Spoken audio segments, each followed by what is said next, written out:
Good morning, James. Today you are my paranormal assistant during this podcast interview, and I'd like you to ask me some questions about the intersection between creativity and magic.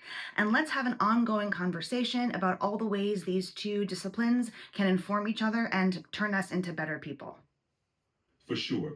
Like when I write, I'm using my imagination. This is so crazy.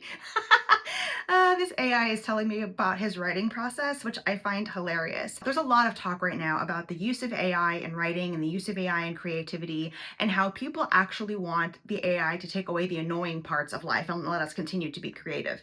And I completely respect that perspective. As a writer and as a creative person who does integrate various kinds of AI into my work, it's really important to me that we understand that AI is just a tool. It's not a replacement for the creative process.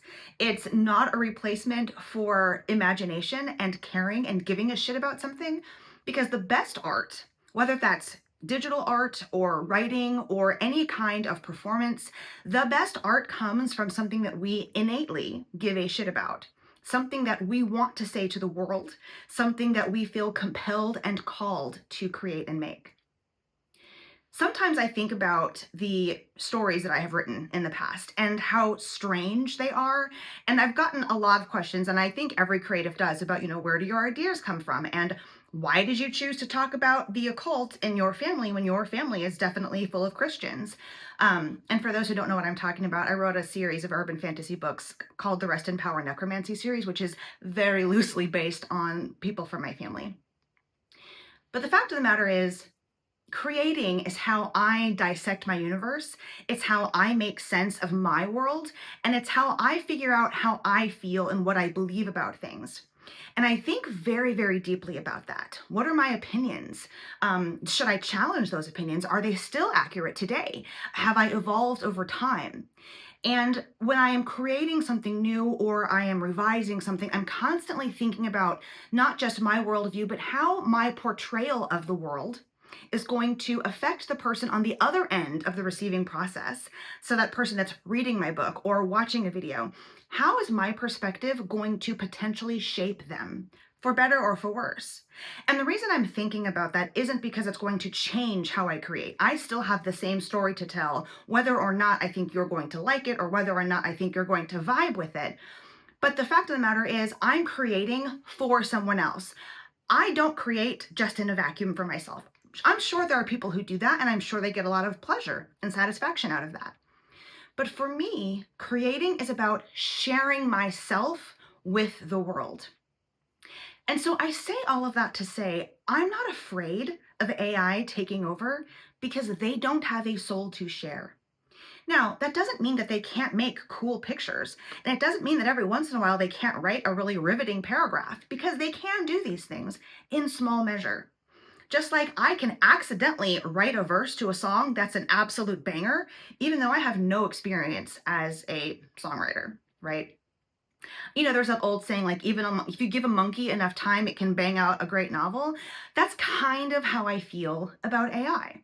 Without a soul, without a creative spark that it wants to share, without an intention behind the message that it wants to give, it's literally just, first of all, let's start with the fact that generative AI is not creating anything. It's just predicting patterns. And that's a topic for a whole other conversation. But let's pretend for a minute that it is creating.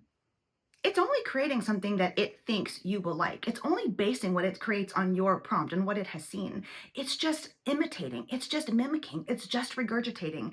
It can't legitimately create, because creation comes from a place of needing to share what is inside of you, needing to share what you have experienced, needing to share what you believe, what you see, what you understand with someone else. Because at the very core of it, creativity is about connection. It's about connecting with an audience, with another person, and creating a relationship between the two of you that is ultimately nourishing. And that's why, when I get feedback or negative feedback or, criticism from a troglodyte living in his mother's basement who's never seen a girl before, I have to ask myself, do I actually care about this person's opinion? A long time ago, I heard someone say something to the effect of, well, someone on the internet whose opinion I don't care about at all thinks I'm stupid. And I think about that so often because the people that we're actually trying to make connections with are not the people who are giving us shit. We have to be very choosy about who we try to connect with when we are creating art. We aren't trying to create art for everyone, which is what an AI is trying to do. The AI has no intention of creating a personal connection with you. It can't. As much as it might want to, James was really trying to help me with this interview, and it was just not working out. But that's because the AI is not a person. It has no soul. It can't connect to you. So the creative process for me is about building relationships. It's about figuring out what story I have to share that I think you might connect with, that I think you might need to hear, and then telling you that story in a way that's going to enchant and enrich your life. That's really what it boils down to. So what is the connection between magic and creativity? So the way that I define magic is the drawing down of the energy that surrounds us, connects us all, and funneling it to create a specific purpose or process. I'm using it to basically manifest a different reality. One of my favorite definitions of that comes from the Jewish Hasidic community, and their definition of magic was, it is the drawing down of the divine effluence for the benefit of the community, which I think is an absolutely fantastic definition for a variety of reasons. But what I want to talk about today is that use of the word community. So for me, the creative process, as I've talked about, it's not about me, spouting off my own ideas for my own health. It's really about trying to find connections and creating connections with other people. And when I think about the kinds of work that I'm creating, I genuinely think about the kind of community that I hope to create for myself and for others as I'm creating. So I think a lot about myself as a Black woman, and I think about other Black creatives and other Black consumers of creative content, so readers, people who are watching movies, and I think, what is it that I can create that'll bring us together in a way that will allow us to share our experiences, make true connections with each other, maybe make friends. I was at a convention recently here in Austin, and I was on a panel about Black horror and how creating Black horror has kind of changed the horror landscape in recent years, especially with creators like, Jordan Peele and whatnot. And all of the people on the panel were, of course, Blacks, but we were also women. And afterwards, I went up to one of my fellow panelists and I was like, hey, do you think maybe we could be friends? And I was basing that request for friendship, that reaching out, on nothing more than the fact that we are both interested in the horror genre, we're both Black women, and we both live in Austin, Texas. But for me, that was enough.